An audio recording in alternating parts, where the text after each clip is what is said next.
Greetings, humans. Welcome to another episode of Humans of the Multiverse, where we share the stories of our friends from all over the globe. We hope you find this conversation interesting and uplifting. Our goal is to bring people together, so if you enjoy the interview, we'd love to hear your comments. Don't forget to like and subscribe, and thanks for watching. Sam Shimizu-Jones is a Japanese-American filmmaker and storyteller with a focus on exploring cultural, environmental, and human narratives. With a background in both documentary and narrative filmmaking, Sam brings a unique vision to his projects, blending visual artistry with social and environmental impact. Sam is passionate about working collaboratively with diverse communities, utilizing film as a powerful tool for connection. Sam's work has been featured in various international festivals, won numerous awards, and garnered hundreds of millions of views on YouTube, along with over 1 million students enrolled in his online courses. Please enjoy the show.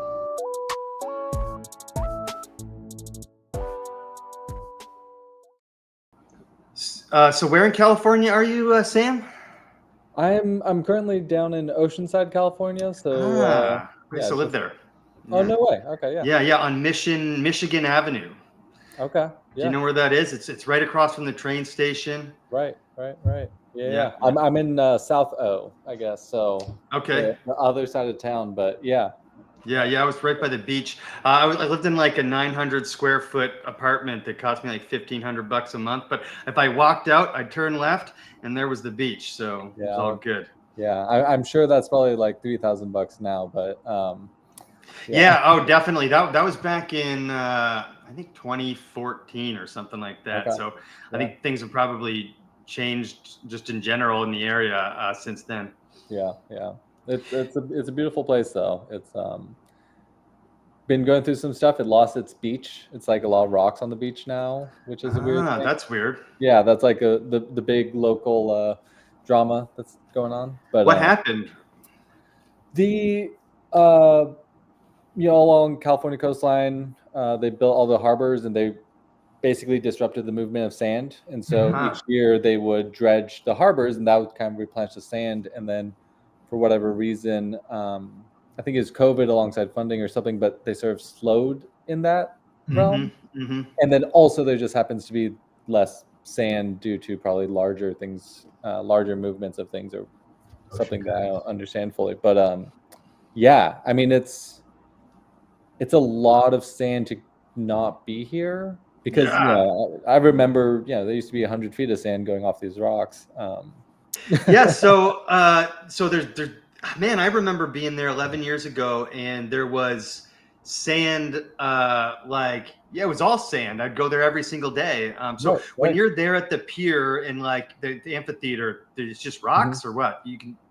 So, I think that they got a little bit of sand in front of the pier, but it goes out, 10 feet, 20 feet maybe, and then it hits that. And then just south of the pier where there's that street that goes along the water, that's all this rock. What? Yeah, so there's a little beach that exists. It's still a good sized beach, but considering how big it used to be, it's like a small beach. And then from there all the way to where I am, which is by Carlsbad, really. So a couple miles, just no sand. There's a sandbar out there, like there's still surf spots and all that stuff, but you have to walk through a bunch of cobblestones and river rocks and stuff. So, wow. Yeah. So you're born and raised in California?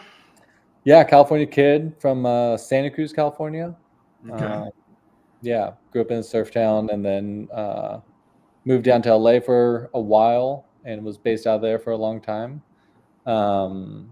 But a lot of my work is travel based. So I work in the film industry. LA was kind of the hub for that, but it got to a point where it'd kind of be wherever. And now I just kind of hop around.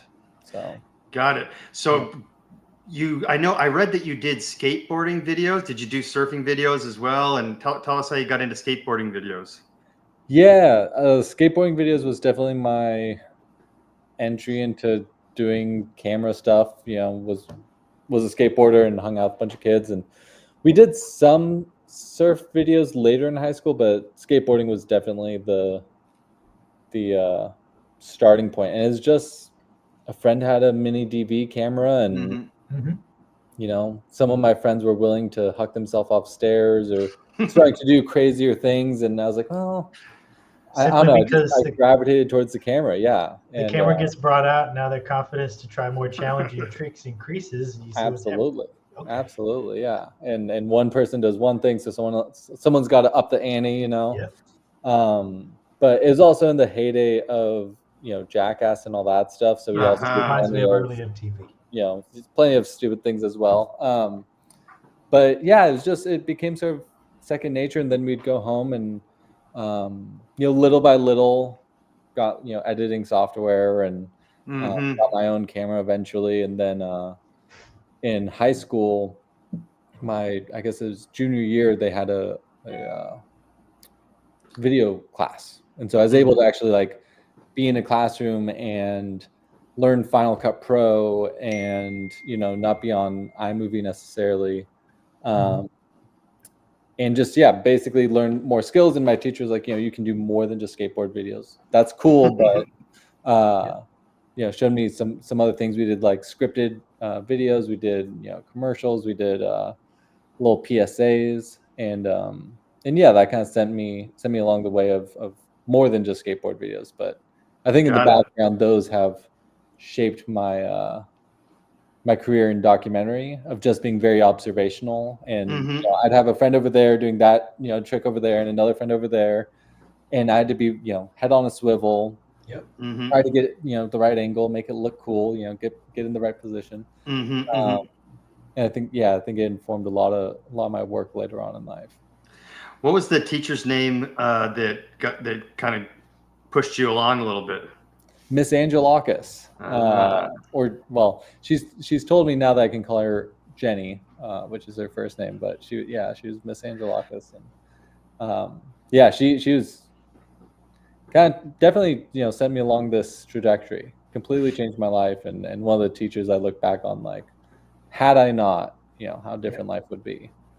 We like to shout out those teachers who have inspired people on the show. So shout out to Miss Angelakis. Was that it? Yep. Yes, I can't believe I remembered that. Yeah, very cool, man. Very cool. And so before the skateboarding videos and stuff, for you, did you consider yourself an artist, or were you trying to get, or no? Definitely not. I was, so that all started probably 9th grade. I moved from one side of Santa Cruz, Midtown, to South County, and went from basically having a friendship that was like toxic and just like not a good friendship, and then moving sides of town and getting this whole crew of friends. And so I was like very, you know, kind of quiet, you know, kind of in the background before moving, and they met this other group of friends, and just like completely like, oh, this is a lot more fun. And so before that, I'm, you know, love playing soccer. Soccer was my thing, sports, you know, but creativity wasn't really there. But what was interesting was that later I found out, and in the time I started getting a skateboard video, was my mother's father had a black room or a dark room in his house, like in his garage. And so he'd develop his own photography and stuff. And then I found out my grandmother on my dad's side also had a dark room in the garage. Wow. And they were both hobbyist photographers. And like, you know, maybe in the back of my mind growing up, like there was always a camera around to some degree. I just didn't really register it. And then it wasn't until later that, you know, I kind of was like, oh, yeah, like I guess cameras were always kind of there and present, and, you know, not just group photos, but candids, and like seeing them sort of, you know, sneaking around, getting shots and stuff like that. So that planted the seed that later on sprouted in the video editing class. You had kind of already been exposed to some of that even as a little kid. Yeah, like it felt natural to skateboard around with my friends with a camera. Like it made sense that there was always a camera there to some extent. But no, I didn't. Even when I was doing skateboard videos, I don't know if I would consider it being creative. Like in my mindset at that point. It was just trying to get cool shots so we could make a video edit, and and there's no YouTube, there's no reason to do this. We make the edit and then show it to our parents. Right. It wasn't really anything beyond our own enjoyment of it, which I'm kind of thankful for to some degree. I think Why thankful? Just in terms of what it is to be a creative today, and like it's amazing all the tools that are accessible. And like I was privileged that my parents were like, we're going to get you a mini DV camcorder like that. It wasn't super expensive, but it also wasn't necessarily cheap. And I feel like nowadays, like there's just so many cameras and there's so many pathways to be putting stuff out there, which is great, but also I would feel like it could be intimidating, and that it gets lost in the sea of the internet, and that there's just so many people doing things, and we were just doing it for fun. There's no like, we're going to monetize this, or how many likes did I get, or are people subscribing, do people care, which in time as an older person I can make my own decisions about, but as a teenager, that'd be a lot to take on, and feel the weight of oh, no one likes my video, I'm never going to do this again, or whatever it is. I don't know, maybe kids don't care either. Maybe I'm putting my own experiences onto. No, I think they care, Sam. I watched this video the other day of this girl who made one song. Her parents paid a producer to have her make a music video where she sang, and they created the video. The guy wrote the song for her and everything. Is it about the day of the week? Yes, Friday. And she got absolutely murdered online, this poor girl, for this thing. And as an adult, after she grew up, she had to deal with the ramifications of her parents in the 20 minutes of fame or whatever, right? Yeah. I suppose it's individualistic too. Some people don't care what other people think, but most teenagers, I think, do. So I guess you're right, Sam. You didn't have to kind of really deal with that. I know that in the early 2000s, there was like this kind of breakout of these skateboarding mixtapes with like your Rodney Mullins and stuff like that. I even saw a video of Rodney doing like a free skate at Oceanside Pier at the what's that called? The amphitheater. Were you inspired by any of those videos or those guys, or you guys? Oh yeah, I mean we were watching all the skateboard videos, and all my friends were giving me flack of like, see, you gotta get lower, you gotta get you gotta be able to skateboard behind us, and they would analyze these skateboard videos and then critique my work, which then pushed me to want to be better at doing it, and we would all geek out on that type of stuff. The one that comes to mind that blew my mind was I want to say it was called Yeah Right, but now I'm not sure. I believe it was a girl skateboard video, the skateboard company's girl, but they green screened the skateboard decks, and so you'd see these people just sort of floating and then hitting the stair set, but there's no board. They removed the board, and that like had no idea how that was possible. Was completely perplexed, like what is going on in this video. And then the other one was the DC video, which had the first time they had that mega ramp with Danny.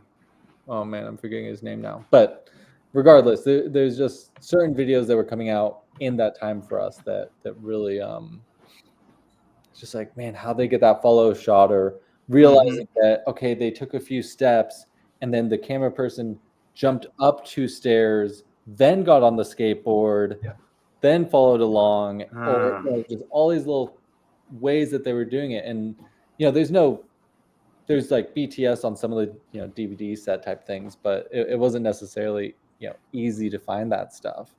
But yeah, there's definitely a couple of those skateboard videos, and then also the surf culture of that town. Like there's definitely, I remember growing up watching Endless Summer and watching like some of these surf videos with my dad, and I grew up in sort of that whole world, and so there's definitely those videos as well. But very different than skateboard videotaping. So yeah.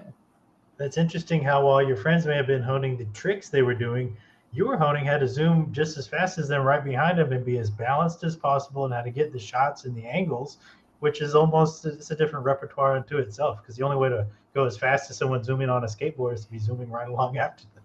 Yeah, absolutely. And it wasn't even just going as fast as they were, but I had to taper the speed towards the end, or had to, and they would get so mad at me if we're getting to the end and the camera gets all shaky, like you can't even see what I'm doing. It was just like, oh my God. It was like, it was a constant.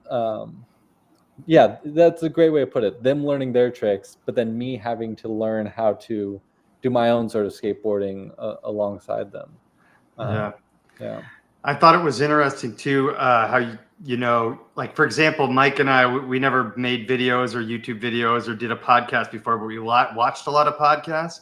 And then once we started like doing this, we started noticing, oh, that's how they did that. No, now I see why they do this. And so it sounds like you guys got a similar sort of inspiration from the skateboarding videos, which is pretty cool. So then you decided to go to film school. Was that it after high school? Yeah. I that same Miss Angelakis, she set me up. We made a whole it's kind of like senior project type thing where we put all the videos I'd made on DVD. And I've won an award through the program. Like there's multiple of it's called ROP classes, which is Regional Occupational Program. And so they taught sort of the graphic design and video production, these more creative things. So put that together, and I applied to one film school. Simply, my brother had gone to the school, and he was like, "You should apply." And outside of that, it was like international business and engineering, and very, very different. The concept of being in high school and being like, "Oh yeah, like this is what I'm gonna do for sure." I had no idea. I was completely maybe this, maybe that, applying to any and every school. At least that was recommended that I should apply to. But because of this portfolio, I believe that's why I got into the film school. And that, my parents were always very supportive, but also like didn't really know anything about film school, didn't know outside of making, that I made this drunk driving PSA for our school. And when we showed it to the class or to the school, people were crying. And it really showed me like, oh, this is the power of video. Like, okay, like there's something to explore here. But I didn't know what it was to be on a film set. I enjoyed movies growing up, but once I got to film school and all my friends that were like complete film nerds and knew all the classes and all the things, I grew up very passively loving films. I remember, there's a few influential ones for me, but I didn't know the classics or any of these things. And so film school was, it was a move that I kind of was like, well, this seems more interesting than international business. So let's try this. And and it was absolutely incredible experience. Really, to this day, my business partner I met there, many of the people that I still work with, it created a wonderful community and a lot of collaboration that, I'm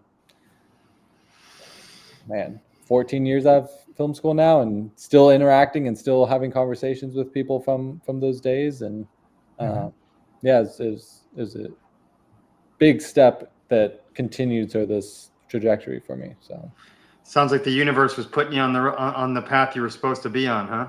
Yeah, absolutely. And it was one of those things that for many years, without that much like hard decision making, like really, let's really think this through and like make tough calls and all this, it just kind of naturally happened. And it just was one of those things that this seems like a good thing. I want to do this. Okay, do it. And it just kept happening. And that was the first 10 years of my film, from high school, finding that, to college, to after that, like it just happened so easily. And it was definitely something was just yeah, this is the right way to go. Just keep going in that direction. Yep, that seems good too. Keep going. No. Very cool. And so you mentioned like the power of film is a way to invoke like emotion. I was watching earlier today the stuff about gravity water, and that seemed like such a cool project. And some of those videos are very heartfelt as well. Can you tell us how you got connected with them and what all you did with and for that company? Yeah, so in terms of just that sort of ease of things happening, I lived in LA for 11, 12 years or so, and left to live up in the Bay. Growing up in Santa Cruz, that's kind of where I always thought I would end up at some point. And was home one weekend and was hanging out with a buddy that I met back in 8th grade, one of my skateboard friends. And he's like, oh, I've been helping out, this guy from high school. Remember him? I was like, kind of. He's a grade older. Didn't really know him. He's like, yeah, he's doing this thing, Gravity Water. And I'm helping him fundraise, and we're doing this event. You should come. So I went to that, and then like, oh yeah, we're going to Nepal. They went for the first time last year. And I just sort of chatted with him. And I was like, oh yeah, I do doc work, video stuff. Would love to come out there and help you guys out. And it was just kind of a casual Santa Cruz, hang out at some solar company that was doing a fundraising event. There was like 50 people there. It was, nothing that huge. And then I got out there and was like, oh, this is at that time. By that time, I'd worked with several different nonprofits and seen the different ways that organizations approached aid work for in a very broad sense. And so the whole thing of volunteerism had sort of become a thing at that point. White saviorism, coming in and telling people this is the way to do it, we know better than you. And they were working with, they have a Nepal organization that's separate, that is funded through the US one, but they have their own Nepal organization that is run by Nepalese people. They have full control, and they provide the technology, they provide all the funding. But they're working with them of like, how can we provide clean water to these really rural schools? And I was like, okay, this is a sustainable model. This is what I believe was a better approach than coming in with, and sometimes you need this, but like they're not doing these crazy engineering feats to like drill massive wells, and you're going to have thousands of dollars of monthly upkeep or anything like that. It was gravity fed water filtration systems. There's no electricity needed. It rains a ton here. The whole thing of the water crisis, I think most people think of like sub-Saharan Africa or places where it's very dry.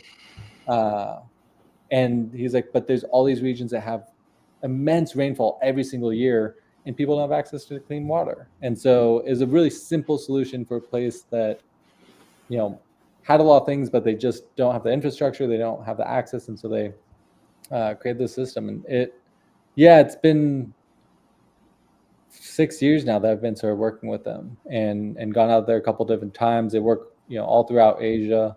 And it's been really, really rewarding to see them grow as well as an organization. And I love doing the video work with them. And also I can see that their sights are set so high at this point. It's so cool. Like, starting with a couple of schools, and now it's like, okay, it's not just Nepal, it's Vietnam, it's Malaysia, it's Taiwan. They're building into this bigger thing. They're getting huge organizations to buy into it. They're expanding their technologies.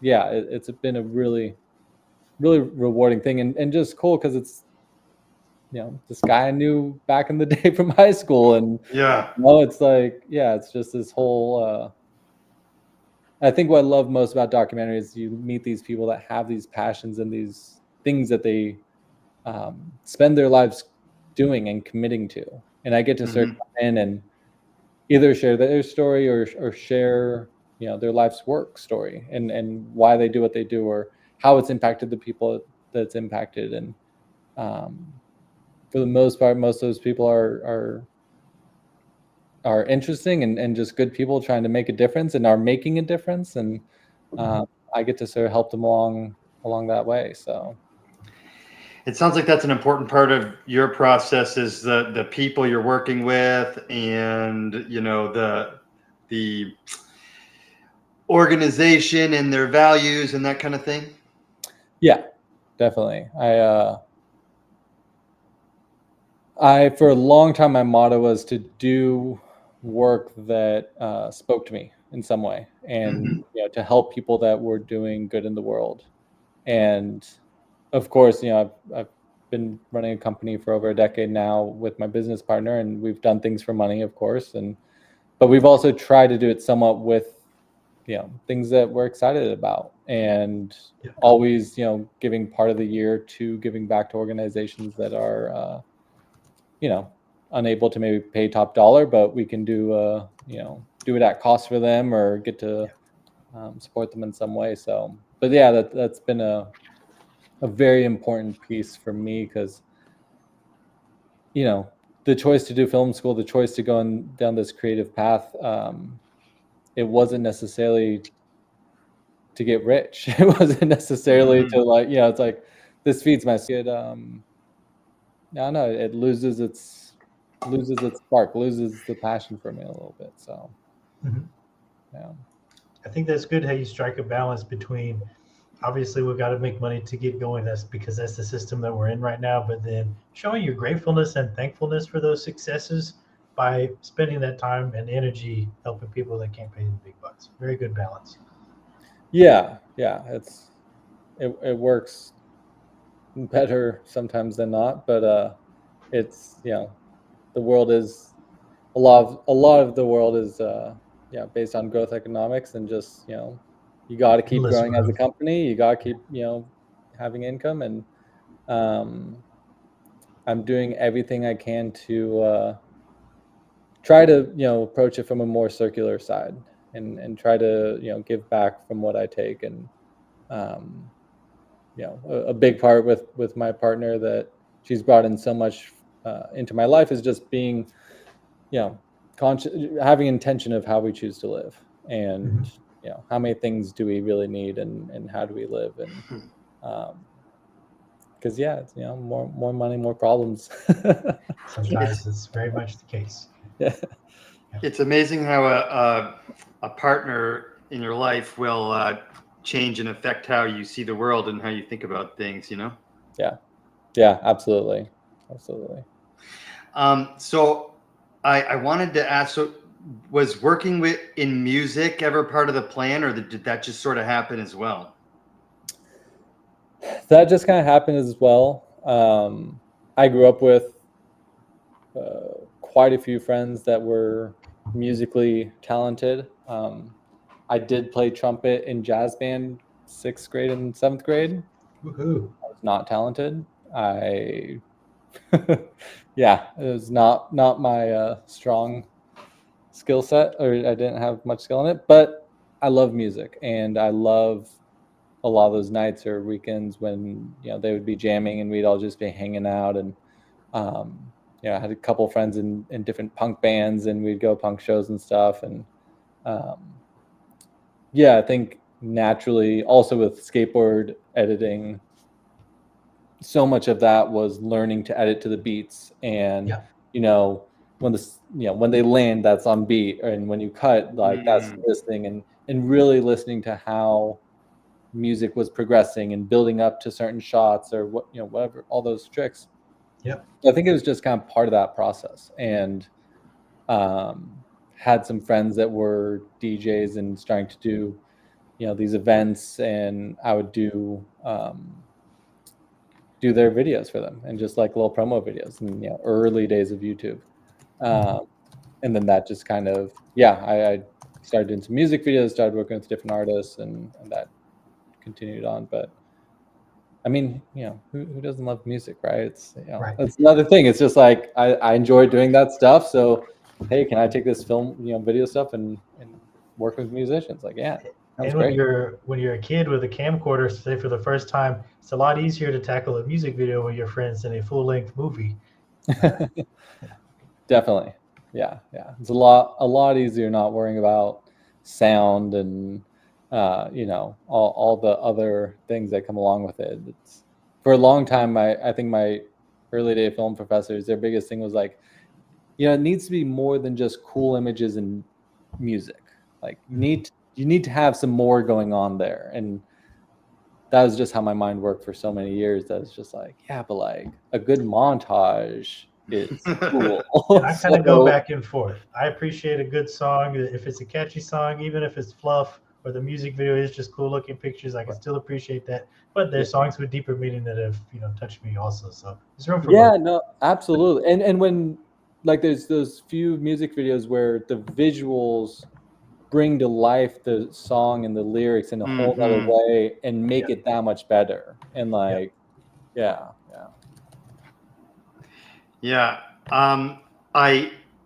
So I wanted to ask about how you got connected to Major Lazer and what is it that you did on tour with them? Did you do music videos, but what were you doing like on tour? Like just getting content for the videos, or? We so those guys that would do those DJ sets, and we would do like random music videos for them and recap videos. One of them worked at Mad Decent, which is Diplo's music label.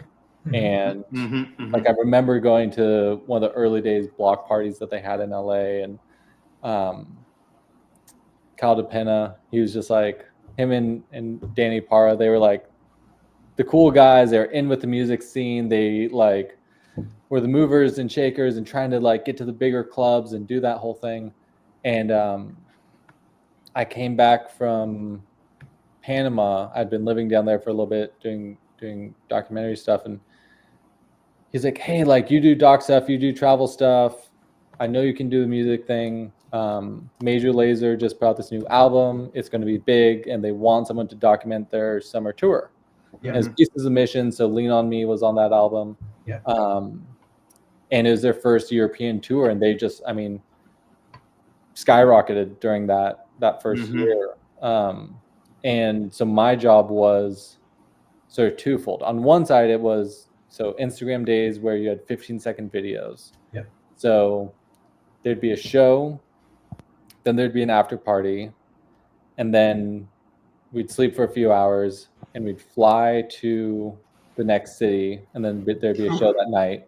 And is that for, I think it's a 10-day tour or something like that. But after each show, I would download footage, work on the edit as much as I could before going to the after party, sleep for a couple hours, edit on the airplane, get to the next hotel, finish the edit, send it to the record team or to the management team, and then go to the next show. And we just, each show had to produce one video the same or the following day, essentially. It was just constant creation. And then during that time, I felt like I kind of got interviewed by each of there's three main guys in Major Lazer, there was 4 dancers, and then the whole team.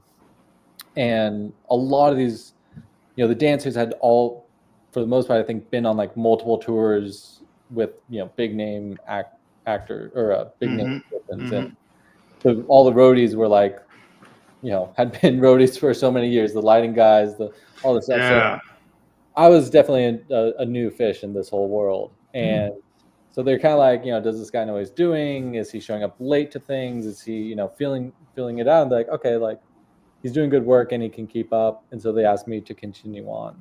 And after that point, the discussion came up with my buddy of, we want to make a full documentary about Pieces of Mission and all these tours. And so you have to do the social media stuff, but also create content for this documentary. And then alongside that, there'd be, PR things and different things that they'd be like, hey, we need this, record the guys, get them to talk about, hey, Belgium, we're coming to a city near you. Which is always kind of like pulling teeth. But yeah, so the end goal was to do a documentary. And through the years, I think it was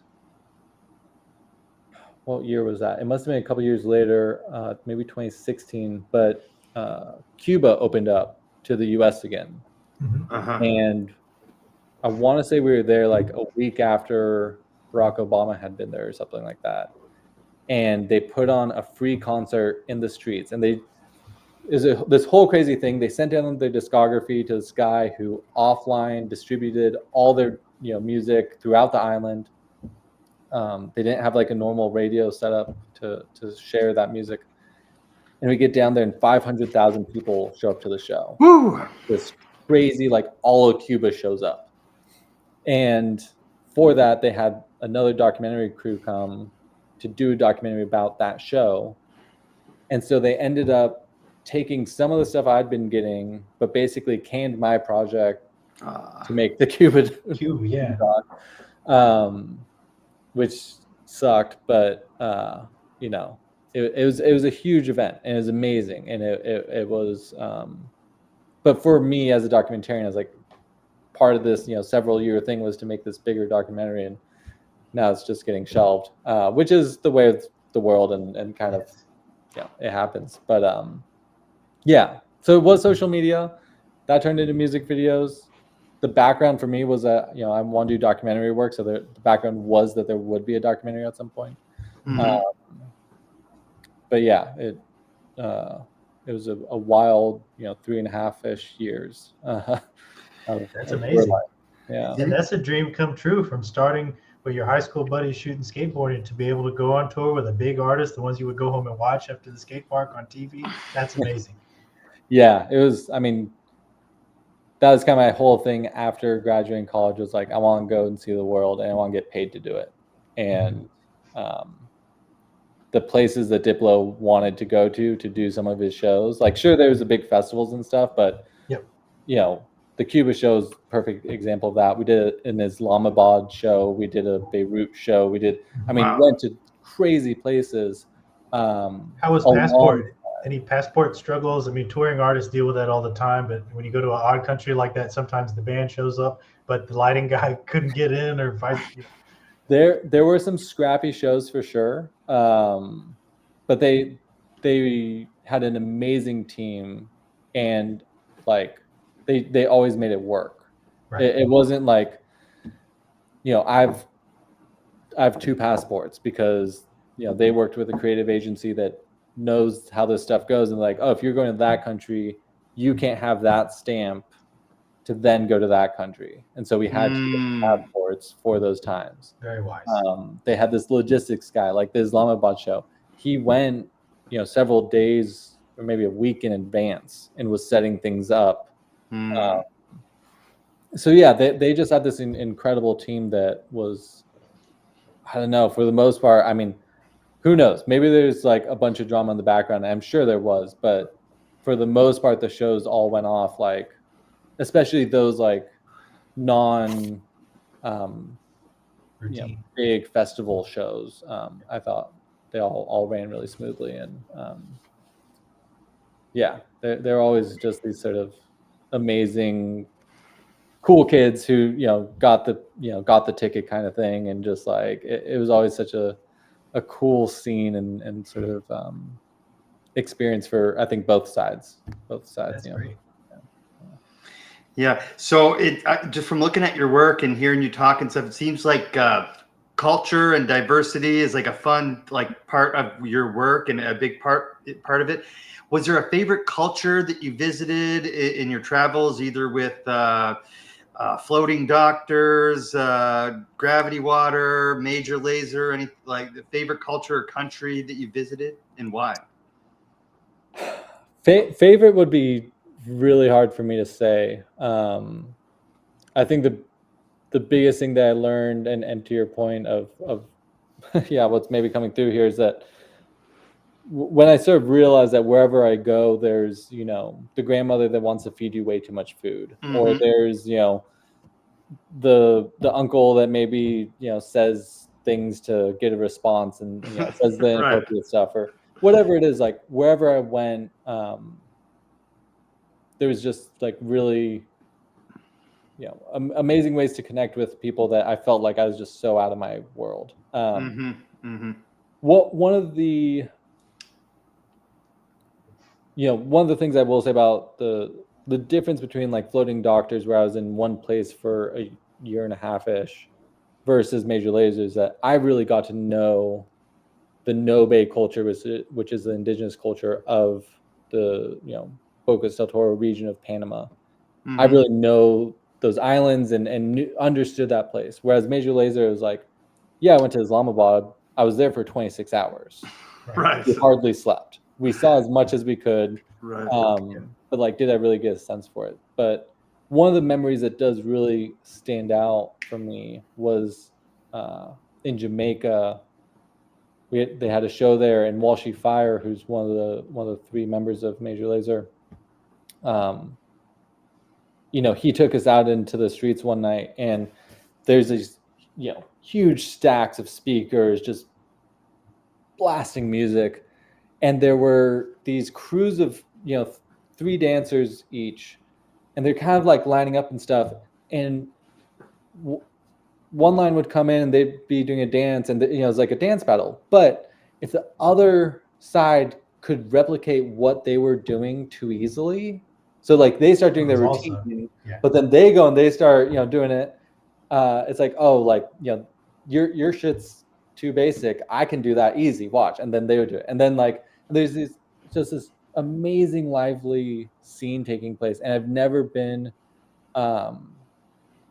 in just such a like cool, like vibrant and rich just street scene, and it was just such a memorable experience. And we were with like the laser gals who were the 4 dancers with them at the time, and they were all just like ecstatic and trying to like do these dance moves and stuff. And it's just such a cool scene. But it all felt like experiences for me to see these places, but very rarely, and I'm trying to rack my brain, of a place that was like, I would consider this home, or this is the place I want to move to and really be. Like it's I have great respect and admiration and love for a lot of the places. Some places I never want to go back to, I didn't have a connection with, but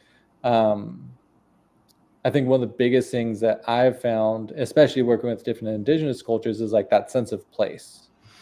And like, I'm Japanese American, and I've have so many generations that have lived in California, and I do feel connected to California. But like when I was in Nepal, one of the guys I was working with, he's like, oh yeah, like we've never been conquered, and like there's just a sense of pride, especially with doing this work for these communities that didn't have access to water. For him as a Nepalese person to be supporting other Nepalese, like there's this strong bond there. And that sense of place, I think, it's been something that lately I've been exploring a lot, of that connection that people have to specific landscapes and specific places, because either it's that they love it, there's just something in them that's like, this is the best place in the world, I love it, or that they're so many ancestors, so many generations have existed there of their people. And but I don't know, I'm not sure that there's one place that I'm like, oh, that that's my favorite place. Right. What's something that a bunch of different places share in common?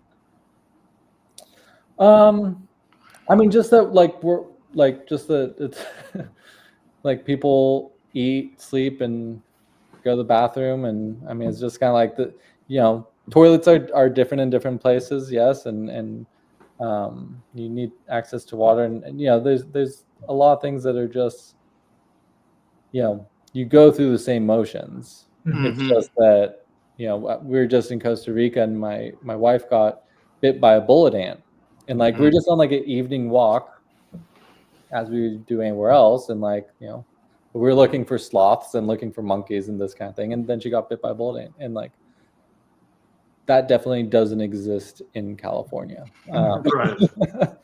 But a lot of the day-to-day life, I think once you get comfortable and kind of know the place, it feels similar, or at least for me. I feel very comfortable in many different environments, I think.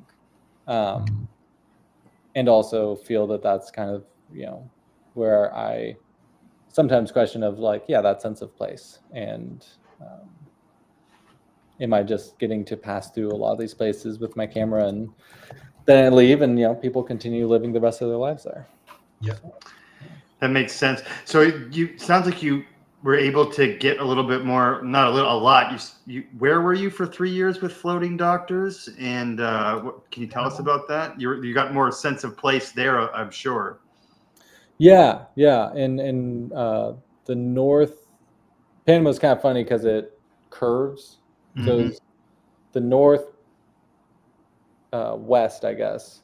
But it's Bocas del Toro. It's the archipelago region, and it was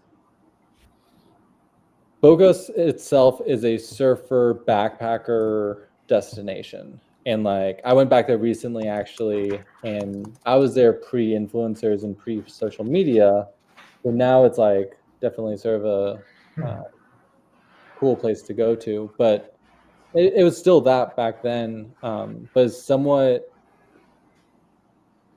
for the traveler that wants to sort of get out there in the world and be it, sort of rough it a bit more. Like there was infrastructure, but it was a little I don't know, sometimes basic accommodations or something. But after a year and a half there, and we were working with these doctors, it was taking boats out, traveling by boats, the whole time to these really remote communities that were, no power grid, no grid, no streets. You only access it by boat for the most part. Some of them, you could technically get there by foot, but a lot were islands. And just I completely fell in love with the work there, working with these doctors that were providing, somewhat, some sort of just basic health care, and also some. I initially got sent down there with a ultrasound company because they have a portable ultrasound that they were using. So it's kind of documenting how they were using them, and then that kind of continued on, and I just fell in love with the work and the place and living out in this sort of wild area. I forget the question now though, but it was a beautiful place to end up. I was there for a year and a half, fell in love for a period of that time with the doctor, and eventually got called back to the States, but it was a pretty incredible experience. That was the question. Just tell us about your experience at Floating Doctors. What were you doing there? And did you get more of a sense of place there? I think that's an interesting concept. Is that something like, you're going to try to capture in future projects, people's connection with their home, whether it be like their native home or a place they discovered? Like, because my favorite place in the world isn't the place I grew up. You know what I mean? Mm-hmm. Yeah. I think that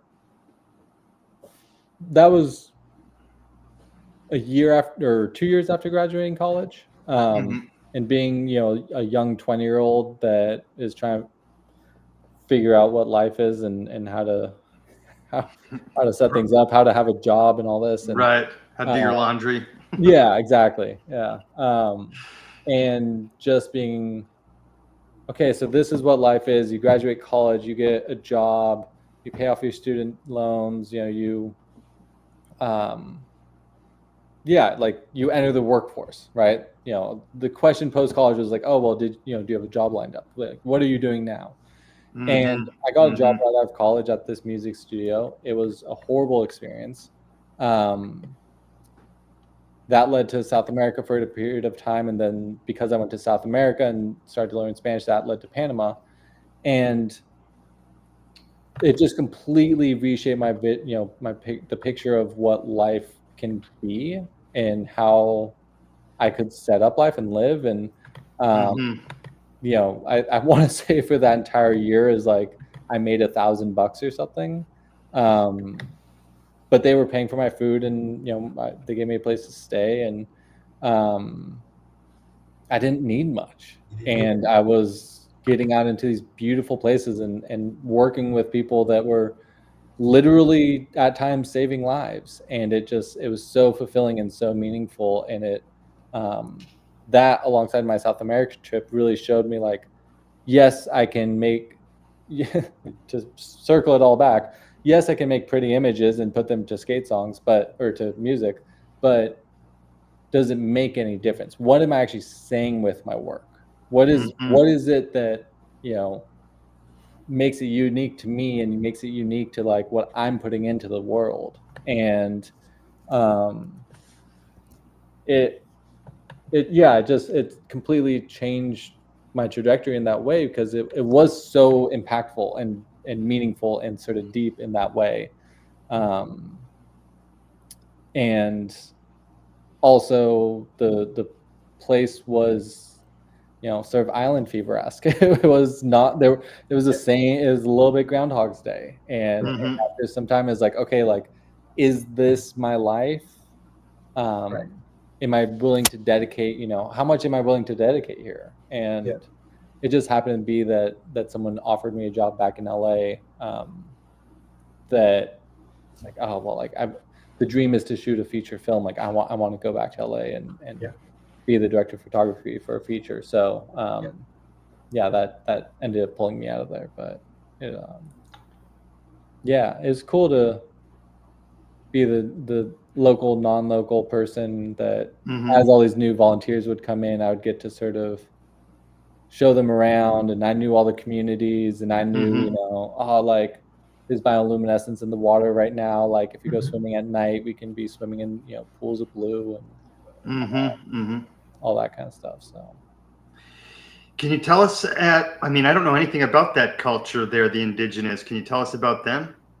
Yeah, the Nobe Bugle. They're Panama. I forget how many indigenous cultures they have, but with the Panama Canal, there's a lot that happened there in terms of land being taken and whatnot. But and I can't remember the president's name, but basically there's a socialist president that gave this huge amount of land to the Nobe Bugle, saying, this is your land, make something of yourselves, lifetime lease, like, this is your land. And then he, I want to say, was killed, and then I think it was Noriega took over. But basically this land has remained in their possession, and so they have this huge region that is mostly undeveloped, undeveloped in a Western sense, but they have, all their communities throughout that area. And so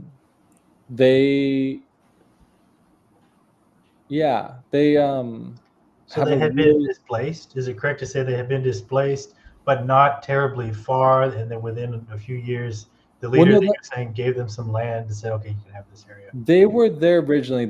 So there's the Nobe and the Bugle, who are, this is a few years ago now. I apologize if I butcher this, but I believe the Bugle were one sort of group of people, and the Nobe were another, and then at some point they sort of got put together. But whether they were originally from that territory, which I believe they were, but that there were also other other groups of people throughout that area, and that those borders weren't set as they are today. And so I'm sure there were other indigenous peoples in that region, but I want to say the Bugle went more into the north, up into Costa Rica, and the Nobe were more to the south. But they were both, long traditions of making cayucos, which were their, like, canoes. Incredible free divers. I mean, able to hold, some of these guys would go out and come back with lobsters, and just, we're diving so far down and holding their breath for so long.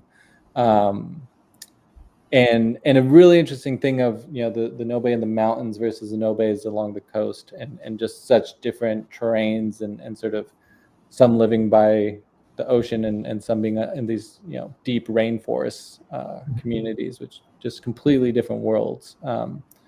Panama's extreme like that in a way. Wow. So were they spoke different languages and stuff as well, or is there an indigenous language of Panama? I'm ignorant. Yeah, no, for sure. There's several languages in the San Blas, and I forget their name now, but they're probably the most well-known indigenous, the Kuna Indians, I believe. But they were like, they had some of their villages that were like, built on, sort of these small patches or sandbars or like reefs, and were these floating villages kind of thing. And are definitely some that are impacted heavily by rising sea levels and whatnot.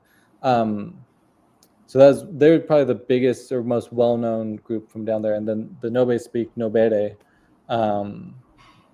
which is just a whole.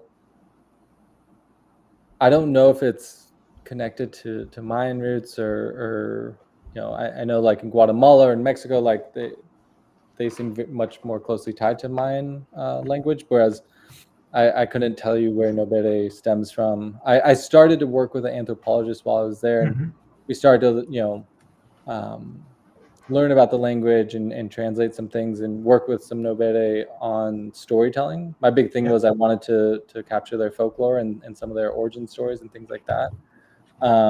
Did they have both written and oral traditions, or was it mainly oral? It was mainly oral, but there was a fairly large, maybe not large, but there was a Peace Corps presence. And I think through the years there had been different projects done to write down the language and record some of these things. But it wasn't necessarily centralized. And then also depending where you were, there's different dialects. And so, people up in the mountains would say is one way, and people down the coast says another way, and people near Boca says another way. So because very quickly, that's kind of when I realized, like, okay, am I spending the next 5 years dedicating to this? Or is this maybe not the thing that I'm going to go and spend a bunch of time on? You got a good taste, and you still made a positive impact with everything that you did during that time. So yeah, and it really shaped me in terms of how do you walk into a foreign culture with a camera, and how do you interact with those people? And I mean, I was doing videos for like medical teams. I can't sit in on someone getting an exam or something. Like there's yes, we're in a remote place and it's an indigenous person, but that doesn't mean I can, be there while you're sharing this personal thing. And so it was really learning how to present myself, how to ask about local customs, how to, how to be and act in those environments. And a lot of that time has translated into, whether it's in a foreign culture or here at home. Like if I'm going to come into your home or your place of business, how do I act and how do I present myself and especially with a camera in my hand. Right. Those are some great lessons to learn in your early 20s that seem to have set you up for like success later on in your career. Yeah, I think so. I mean, it a lot of the discussions that happen, the cultural sensitivities that exist today weren't necessarily being talked about all that much during that time. So it I think it kind of set me up for some of that, some of that stuff that has come up more so in today's day and age, especially around media. So it did help a lot. And each job, each one of these experiences, I think has in their own way shaped a lot of who I am and the work that I choose to do or the organizations that I'm wanting to work with now and sure how I vet them and what they're doing as well. Because very cool. And so you can you tell us your business partner's name? And you guys met you guys met in school but started your business about 10 years ago, and what's the business? William Cruz Carnahan, he's an LA native. he was at the same university I was for graduate school. And so we ended up working on some projects together. And for my senior thesis, I wanted to direct a short film. And my buddy Caleb Nagasa was like, "Hey, like, okay, like Caleb was going to produce my senior thesis, and he showed me the reels of several different DPs, and he's like, I think you and Will hit it off. Like, you should work with Will." And we knew about each other. We had both won awards at the film festival for our school the year before, and so there's some overlap. And we just came from very similar worlds. He grew up doing videos and more photo stuff. Little surf town kid. He's from Redondo Beach. And I think it was 2013. He had Gary Deli Chocolate reach out, and sort of through a connection, was going to get this big client. It's like, "Hey, I'm going to start a film production company. Like, would you want to do that with me?" And I had been thinking about it, and it really, knowing nothing of what it meant to start a business, was like, "Yeah, like, let's do it. Let's form an LLC." Sure. It's like, well, I came up with this name, We'll Call Cinematic. I was like, sure. I don't care whatsoever about the name. I didn't fully put it together, and he swears he didn't purposely do this, but his name's William Cruz Carnahan. The company is Will Call Cinematic, or WCC for both. But yeah, we've been in business for over a decade now, and it has been all word of mouth, all at times we work together and we build it together, and at other times I go and tour with the band for 3 years, and he's doing his own thing, and it's been just, we know what our overhead is essentially. We don't put, we've had studio spaces in the past. We used to have a huge, 2,000 square foot stage that we shared with a couple different production companies in LA. But yeah, we just kind of ebb and flow and have been on, this kind of journey together, figuring out how to operate a business and how to grow it and how to scale it to fit, what we're, looking to do, pretty much. And it's been supportive and very successful at times, and at other times we're both kind of doing our own things, and we still work through it, but we're not necessarily working together. He lived in Nashville for 2 years, and was doing a whole thing over there. So yeah, it's been he's one of my closest friends, and also feel fortunate that we've been able to build a business that still exists today.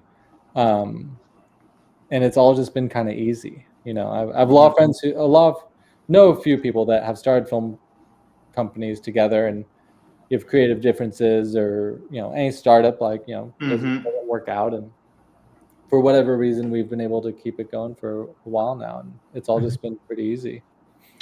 I wonder if you guys communicate well, and that must be a big thing. Mike and I, we met last year at a conference, and then we started this. Was it last year? Yeah, and then later on in the year we started the podcast. And we didn't know each other before then, so we really had to learn to communicate, with each other and learn each other's personalities. Did you guys run into that at the beginning? That's kind of the funny thing. We really, I think, are cut from the same cloth. We both have. So my mother's Japanese, my father's white, his mother's Mexican, Native American, his father's white. We grew up in surf towns. We were both somewhat I think we're both extroverted introverts. So like I think we both grew up being kind of like, a little to the side, not the loudest kids, but had cameras in our hands, and there's just so many levels in which we kind of, I think, just view things in the same way, and then also having a love of film and cinematography and stuff. So yeah, I mean, we had to. I don't know. To be honest, it was all pretty easy. Of course, we had to figure some things out, but it was never. It's kind of like, hey, like, we need to set up a bank account. Like, all right, well, I don't really want to do that. Like, okay, I'll do it. And then it's like, hey, we need to set up insurance. It's like, all right, well, you set up the bank account. I guess I'll do the insurance. It's like, you know, and 12 years later, I still do the insurance, and he still, you know, takes care of the financial stuff. So it's like, it just kind of worked in that way. But it we do make a point to, like, we walk the Camino de Santiago together. Oh, cool. We've done big trips together for work and for personal, you know, just for ourselves. And I think through those, one of the things that Will's always done that I picked up doing is really asking, whether it's talking to like a young filmmaker or someone starting business, or, you know, in our photo and friends community, asking them like, well, what is it that you want to do? Like, what is, like, I can share with you my views of X, Y, and Z, but that's for myself. What are you trying to do? And I can give you advice if I have, you know, if you want to be a photographer, great. Like, what kind of photographer do you want to be? And then they sort of, you know, go into that. It's like, okay, well, based off of my experience, you know, here's some advice. But we check in with each other, like, hey, so what is it that you want to be, you know, what is it that's calling to you in life right now? What's important to you? What are you trying to do? And at times it's like, I want to go full on will call, like, let's work together. Let's have weekly meetings. Let's, you know, push to get new clients and do all that. And other times it's, I'm feeling run down. I need to, you know, I'm going to go take some time off, and I'm really just going to slow down for a moment. And I guess in that way we are communicating and figuring out that's our ebb and flow. But it's always been, just making sure that we're not having different, you know, doing it in a way in which we have different expectations or different, different expectations, I guess would be the main thing of like, And it sounds like you do good at determining when it's appropriate to divide and conquer separately, and when it's appropriate to jump in together as a tag team, because you can't do both at the same time. Yeah, absolutely. And defining roles, I think, you know, that's a big thing on film production sets. It's like, well, there's a director for a reason, there's a cinematographer for a reason, there's a, you know, sound person for a reason. Like, that is your role, and you need to be in charge of doing that thing. And like, it's collaborative still, absolutely, and you're all going to, you know, work together to do it. But if someone takes on a certain thing, you know, it's someone like, I'm going to step back and let you do that, and you're going to do it how you're going to do it. And if it fails, if it starts to fall apart, if there's holes in it, okay, you know, we work on it then. But who am I to say that I know any better, I guess. Right. And you can still learn from it and move onward, and still both get a new client for another project after that. So, yeah. I'm imagining the two of you guys being old dudes in rocking chairs someday, and he's like, hey, by the way, I did name it that on purpose. That wouldn't surprise me at all. Yeah. It is a lot of fun though. I mean, congrats for you guys to, I think one of the biggest things is to have that conversation, but then to do the thing. And that's always been, you know, the biggest thing for me is just like, we can talk about it, we can brainstorm. I love having those discussions, but until you're sitting down and you're, you know, hitting record and actually doing the thing, that's when you really start to learn. Because up until that point, you're just talking. Talking's easy. You can go on and on about all the amazing ideas and all the ways that's going to do all the things, but you record, you know, X amount of podcasts, you record, you know, a few videos, and like, wow, like that did not work. Or that worked amazingly. Why isn't this one working amazingly? Like, that's when you start to learn those things. And so, yeah, it's awesome that you guys, you know, been a year and you're actually doing the thing.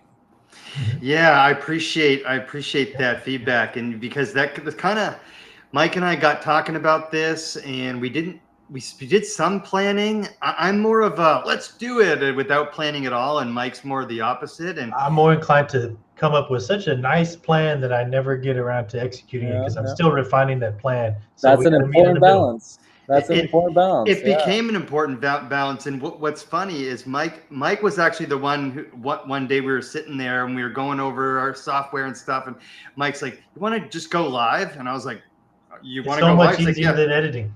Let's just go live. So we just like, boom, live, first live stream. We're like, that was so much, that was exhilarating. That was so much fun. And it just kind of spiraled. I told him after the fact, I said, Dave, some people are too nervous to do what we just did. They'll do all the editing.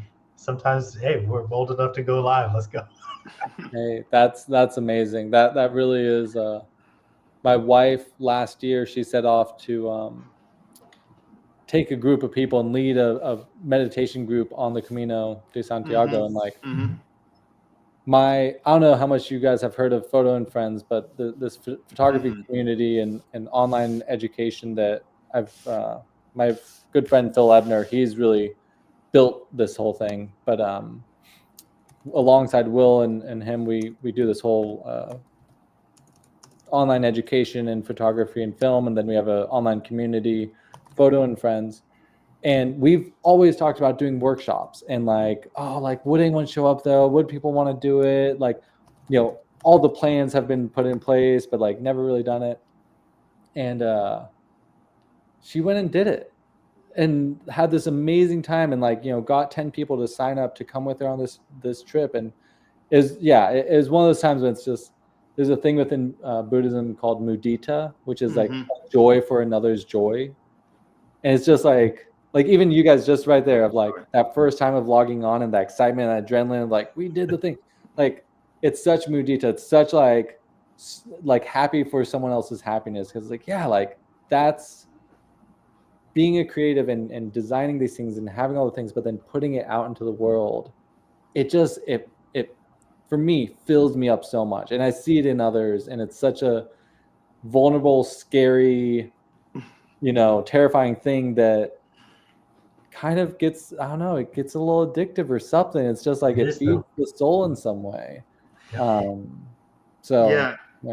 That makes sense. We had a couple weeks ago where Mike and I love archaeology, ancient history. We had this like OG of alternative history on our show a couple weeks ago, and after we got off, it was exactly like how you described, like, wow, I can't believe that just happened. But then on the flip side, I've also had like times where a video is coming out, and there's nothing wrong with the video or the podcast, but I just get super paranoid, and I'm like, literally last weekend, I uninstalled YouTube Studio so I couldn't look at anything because I just didn't want to see any comments or anything like that. But this is new for me. Like I think Mike as well. Mike's been in a couple of bands and stuff like that before. This is new for me, putting something out that I've created into the world. And so you're right, man. It's scary. Yeah. But it's an important thing because I think, Elizabeth Gilbert, I'm forgetting her name, but there's this great book, Big Magic.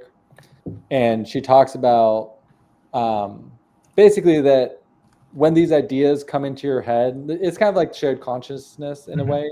But like, if you have that idea and you're called to do it, but you never do, it's then like in a week or a month, all of a sudden, that movie comes out and like, I just had that idea for that, that thing. Or like, oh, I should do a podcast on that. And then, a couple months later, oh, there's the podcast about that thing. And like, it's the idea that, these things find us. And like, if we're willing to hear it and put it out there, like something's calling in us to share that.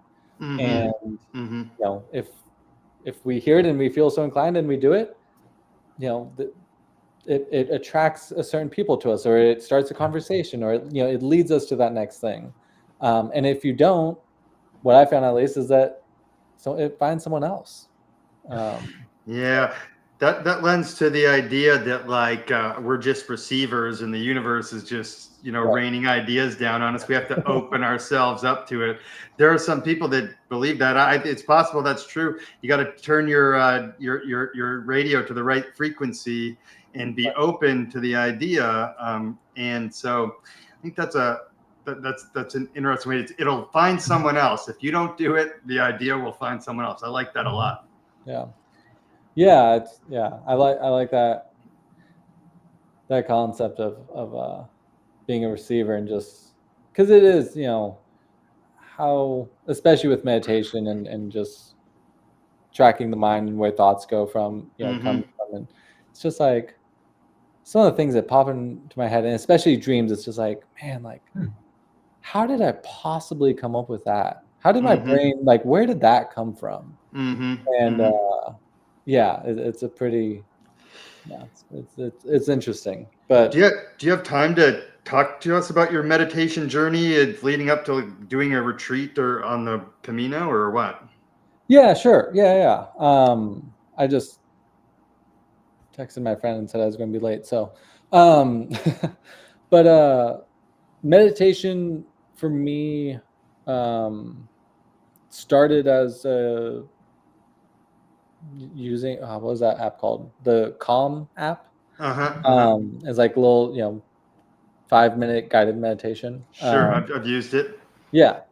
It is a trendy thing there for a moment, and still I think it is a wonderful tool and something that I really enjoyed. But I think mental health and all that became very talked about, and much people became much more aware of, and Calm was a great app to sort of get people's feet in the door. Yes. And then I met my wife, and she already had a dedicated practice, and I had grown up, my mother's side was Shinto Buddhist, but very much so culturally. Like I remember going to temple with them, but they weren't meditating at home. They weren't necessarily practicing the Dharma. Like they lived by certain principles, but it's more culturally that than being Buddhist. In a practicing way. And so when I met Jamie, she was like, well, starting to feed me books and introduce me to like Thich Nhat Hanh, and it's like, oh, peace in every step, and just starting to get into that world and learn more and learn more and learn more. And we would do longer and longer sits, and would do a 20-minute sit, would do a 30-minute, 45-minute, these meditation sits, and do different guided meditations. She had recordings of different teachers, and it just really opened that whole world up. And then at some point she was like, hey, you should go sit at a retreat. I was like really? Like, yeah, no, you absolutely should. Like, you're so called to it. And it's such a big jump. Like, okay, 1 hour versus 7 days. Like, really? Like, maybe I'll start with like a 3-day retreat. And she's like, no, like, it takes the mind 2 to 3 days to actually settle in. Like, the first couple of days, you are going to go through every possible thing your brain can think about, and run through all the lists and what you're going to work on when you get home and all those things. And after 2 or 3 days, you kind of run out of stuff to like be doing that with. So she was really, just go for it, take the leap of faith, promise you'll love it. And so she bought me for my birthday a 7-day retreat. She's working at a retreat center. And so I went and did it, and I didn't necessarily connect with the teachers, but the act of being in silence for 7 days, and it's not actually sitting in meditation the whole day, but it was, a morning sit, eat breakfast, another sit for an hour, and then you do walking meditation for a period of time, and then you sit again, and then there's a Dharma talk, and but it's, you spent your day, or I spent my day in silence, and it was so like just so grounding and beautiful and perspective changing, and was just so easy for me. And my wife, who has her practice, she's like, she's laughing. She's like, it was easy for like, it's such a struggle for her, and sitting the longer sits, like she sees the benefit and she finds beauty in it, but it's not necessarily easy. And it was just so easy for me. I was kind of like, how could I sit longer? And she's like, well, there's month-longs, there's 2-week ones, there's 3-month ones. Like, how long you want to go? And I haven't worked up. I eventually, and I've done several since then, and I'm about to go on another one. But yeah, I've been searching for the right time and looking for one that I could do like a month-long sit, which I hope to do in the coming year. But yeah, it's an interesting thing, especially in today's day and age, to go and be silent for a week and just be completely disconnected from the world. And amazing how things that feel so urgent and important, all of a sudden a week goes by, you haven't thought about it, and the world keeps ticking along. Yeah, but highly recommend it. It's an interesting world just to reflect on the mind and the thoughts that you have, and just working with the breath, working with the body, and bringing back awareness about. And yeah, that's always something I want to try. I think I'd end up being more like your wife than you, though, and struggle with it but at the same time, I'm sure I would get the benefit from it. I learned my meditation practice from Sam Harris's app, Waking Up. Or Waking Up, yeah. And it was a good app for me to learn from. For some reason, it's something to do with his voice, as well as he kind of leaves out some of the woo-woo stuff that I think at the time of my life would have pushed me away. But is there like a certain type of meditation or something that is your go-to, or that, as well as a place you'd recommend people start who don't meditate at all? Yeah. Waking Up's an incredible app. I think that's a great place to start. I think Calm app as well. I haven't been on Calm in a while, so I guess I can't say that for certain, but Waking Up I have as well, and have listened to quite a few talks on there. And I love that he also has like just those discussions with speakers, which I think are interesting. Agreed. But that was also that's kind of the other side of it, is like there is the practice of meditating, and there's also the Dharma. Like there's a lot of different amazing Dharma books out there by different writers that like Thich Nhat Hanh's books are a wonderful entry point. Pema Chodron's another wonderful writer that these people that sort of bridge the teachings of the Dharma with the Western world. And I think those are definitely, you don't have to necessarily go and sit for 7 days in silence to understand meditation. Like Buddhism is, one of the earliest forms of psychology. Like it really is just understanding the mind and understanding how the brain works. And there's so much to be gained by it that doesn't have to be, like you can fully have, your beliefs in God or your beliefs in any religion and any system and still apply Buddhist practices to it. And there's no like, it can apply to any point in life. And I think it's a lot of it can be through those teachings and through the Dharma itself. And then the other side is, to go and sit in practice. For me, the sort of go-to that I start most of my practices with is the body scan, and just sort of bringing the breath into the body and moving from my toes up through my body and slowing the breath, being aware of the breath. And I'm really, I consider myself such a novice within this space that like, I don't want to guide people on how they should approach it or do too much.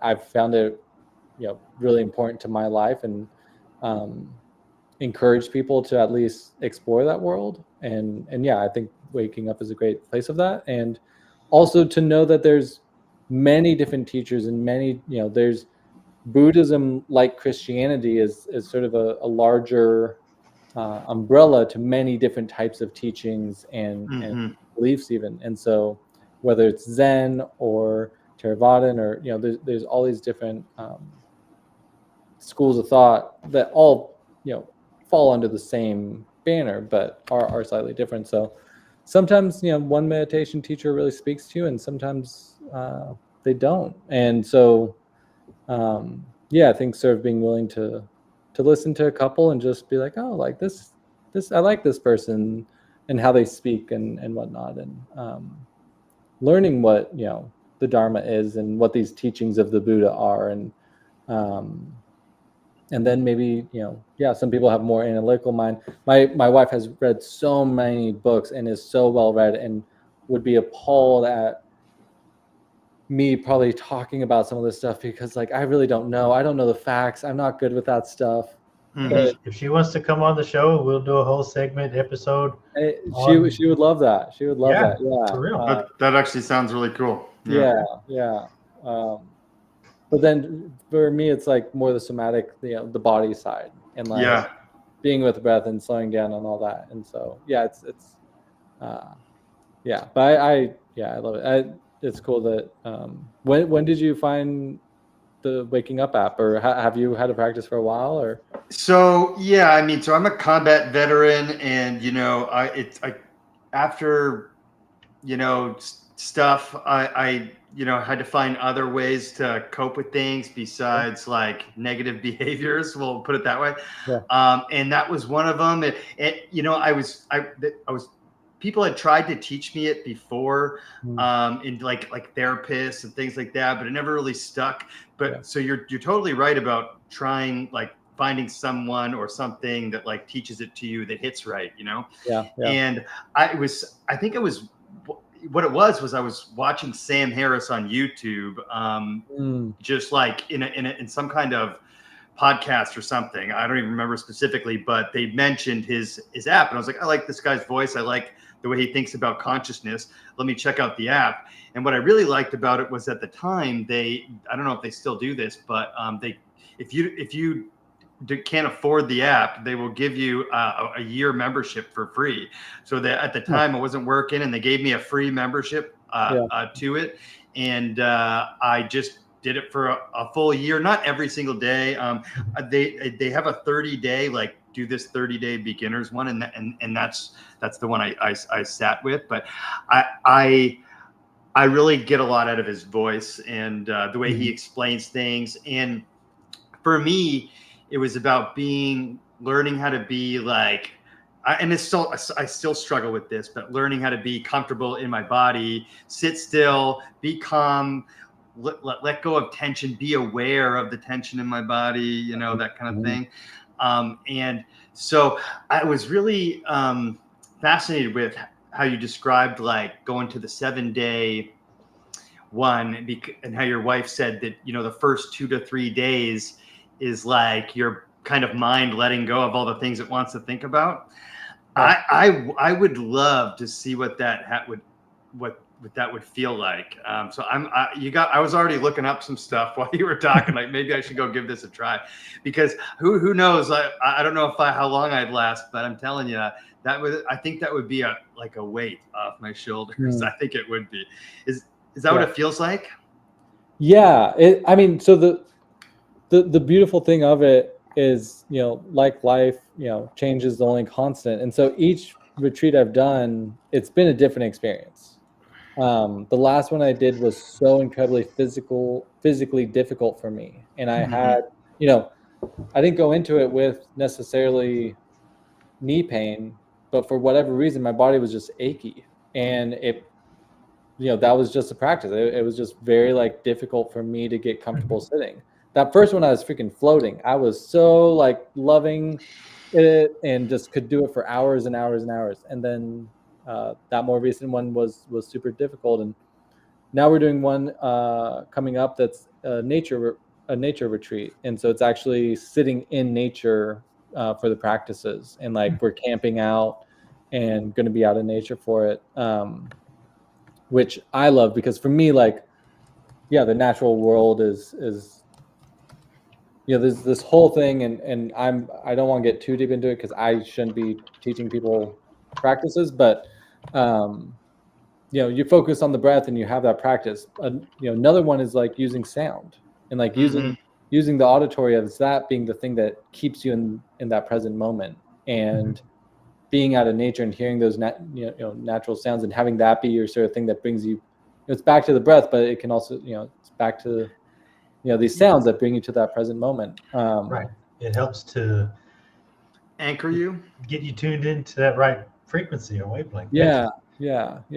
And also, I mean, a lot of these meditation centers, like they're these gorgeous retreat halls, and they have this beautiful presence to them. It's not like you're not in like a concrete bunker necessarily, but yeah, I'm excited to do a sit down in nature. And on the East Coast, IMS is like the big one. That's I want to say it's in Massachusetts, but they have a big Insight Meditation Society. Is that what it's called? Yes, IMS. Yes, Barry, Massachusetts. Okay, cool. Yeah. What's the name of the one you guys are going to, the nature one? That one is, it's not a formal retreat site. So like IMS and like Spirit Rock over here on the West Coast are these established retreat centers.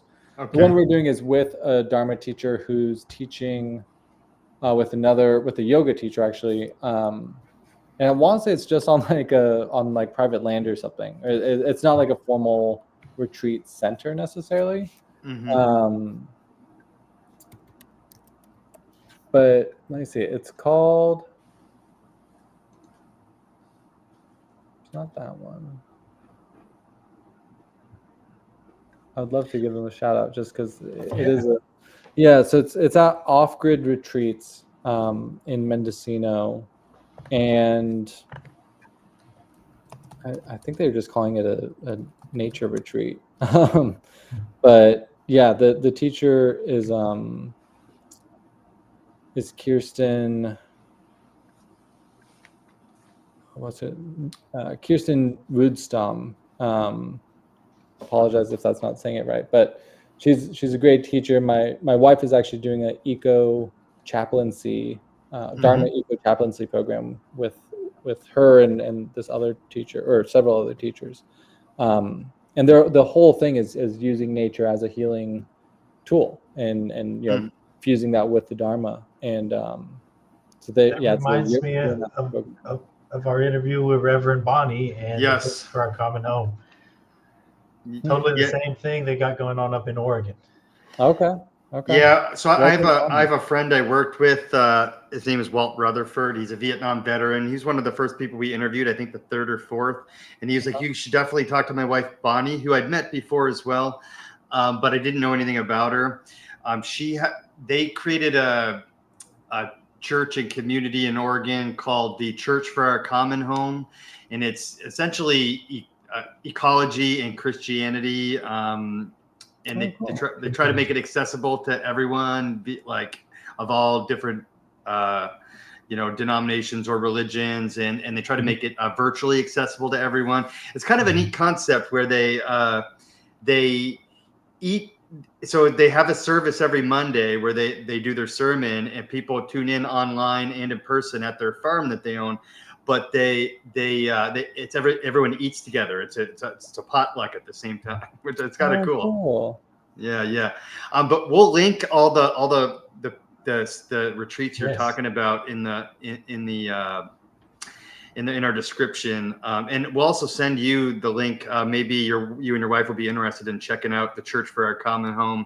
Bob, Brittany send you the interview with Bonnie. I think your wife would probably like it. Yeah, I'd love to check that out. We're actually setting off on a project all about the power of nature and just how it how having a connection with it can both be healing to an individual, but also maybe help put into perspective a bit more of how we relate to it and just some of the issues that come up with just sort of being disconnected from nature. I mean, just the mindset of knowing where your food comes from, or knowing, what your house is built out of and where those materials are coming from. Any of these things that we kind of, I think, have become lost in the modern world.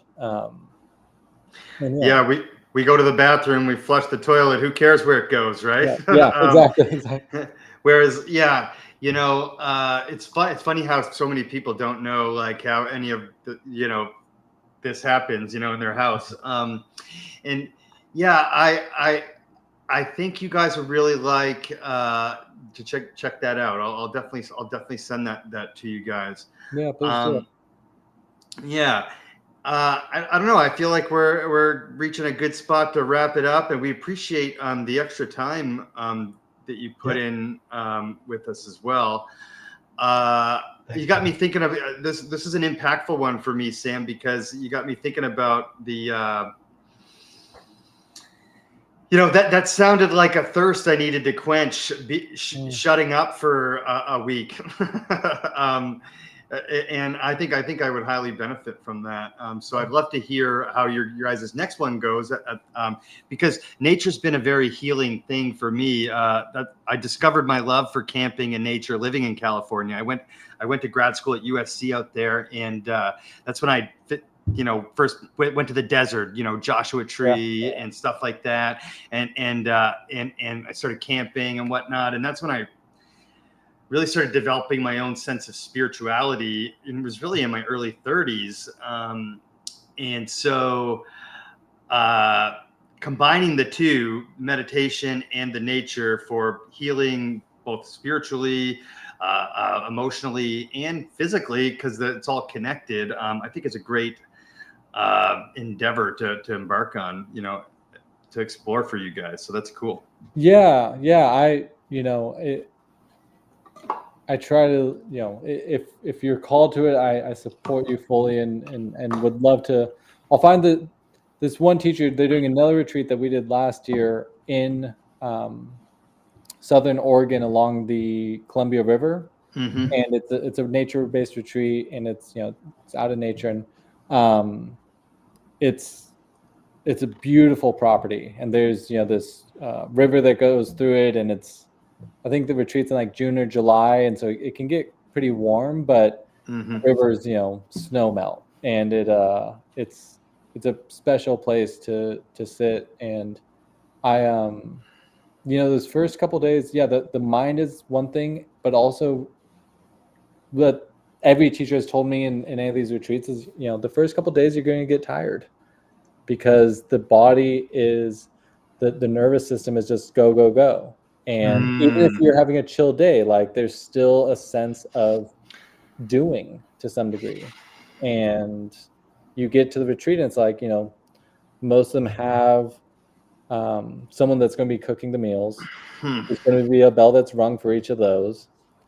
Outside of that, all you need to do is sit and walk and sit and walk, and that's life. And there's this letting go and this relaxation that happens even on like vacation, right? Like you get somewhat of that feeling, but it's still like, I don't know, you're probably gonna have some, maybe some cocktails at dinner, or you're gonna, go on that excursion to see that thing. You're still doing things, you're still making decisions, and it's just that whole letting go of everything, and even bringing the awareness to the mind to say, like, not only am I going to just be doing this for the next so many days, but also I'm going to actually pay attention to what my brain's doing. I'm going to be aware of these moments, and have a teacher sort of guide me through that and understand what, maybe is going on there.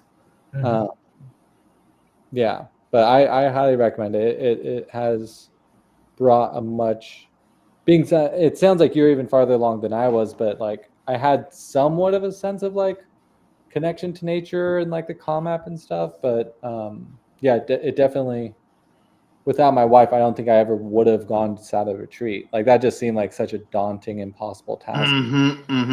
And I love, like, after retreats on the last day, like you start talking again, and everyone, like, there's always funny things of going up to people like, man, like your walking meditation, you were walking so consistently. I was, thank you for that. There's all these funny things that happen, and you sort of have these conversations after the fact of things you noticed. But through all that discussion and stuff, like it's so surprising the amount of people that are like, oh yeah, this is my first retreat. And like, I just sat one that was a Marana Sati practice, which is an awareness of death contemplation. And like 30 people of it, a third of the group had never sat a retreat before. I was like, man, you picked a really heavy one. Yeah. But that's just it. Like it calls to certain people, and some people, this is their 20th one or whatever it is, and they're old timers, and others it's just you pick one and you sort of go for it. And I've never seen someone leave the retreat. I'm sure it happens, but like I think anyone can sit in a room, even if your brain's going the whole time. Yeah. Yeah. It makes sense that you'd get tired. That's sort of happened to me on like long camping trips, even though I'm still making decisions and stuff. Just the amount of disconnection that's happening kind of just makes me go, I'm gonna take a nap. It's like 2:00 in the afternoon, take a nap in my tent. That's something I normally wouldn't do on a Tuesday. Yeah. And I feel like because I was thinking to myself, like, what's the benefit of doing it more than once? And it seems to me like something that it's like turning off the TV or whatever, if you have the TV on all the time or whatever. But like it's like something. It's like a refreshment, right? It's a reset, correct? Yeah, absolutely. Yeah. Well, and a funny side to that though, that I think my wife would bring up. It is a reset, and also it's a continuation of life. Like it can be seen as like, okay, we're gonna like go back to zero, but it's also that like it's just another part. It's just adding to this continuation that is life, and so it's taking the time to do that. And even today or the last week, I haven't been sitting a retreat in quite some time, but I find little moments where like that awareness comes in, and that's where like the waking up app, like how often I have my morning practice or whatever it is, or I have an evening practice, and how many times throughout the day am I actually aware?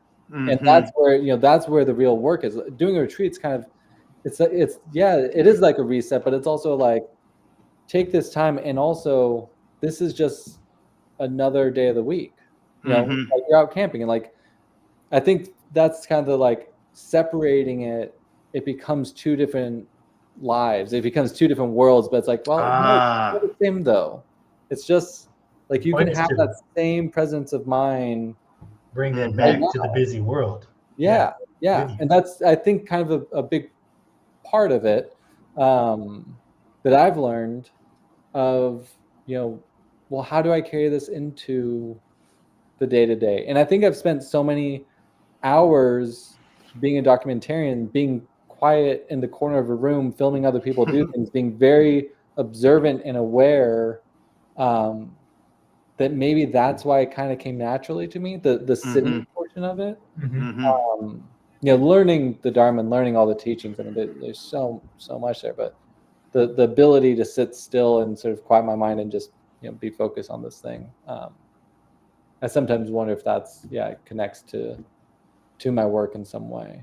But I definitely think it does. It sounds like you're, everything is, you've been on a sort of a synchronous path, for lack of a better word. It's all just kind of, you've just been following your nose and it's taken you here, talking to us, which I'm really grateful for, man.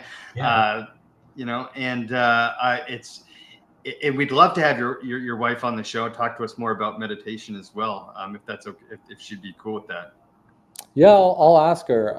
She's between that and leading groups both in nature and on these caminos and whatnot, pilgrimages, and I'll definitely let her know. And no rush. I don't even know if no rush, but if she's ever got a free time in between other obligations, and it would be great to speak with her. Yeah, absolutely. Yeah, we'll have Brittany reach out in a little bit and just ask. Is there anything else you wanted to share with us about filmmaking, or even just like like for us as new people, we're like we just started our own business. We just did an LLC and opened a bank account a couple months ago and that kind of thing. So is there anything you'd like to advice you want to give us for the road? My current sort of mantra, I guess, or thing I keep coming back to is, just the next step. Mm-hmm. And I love dreaming the big dream and all those things. And next step. Sometimes it can get it can pile up.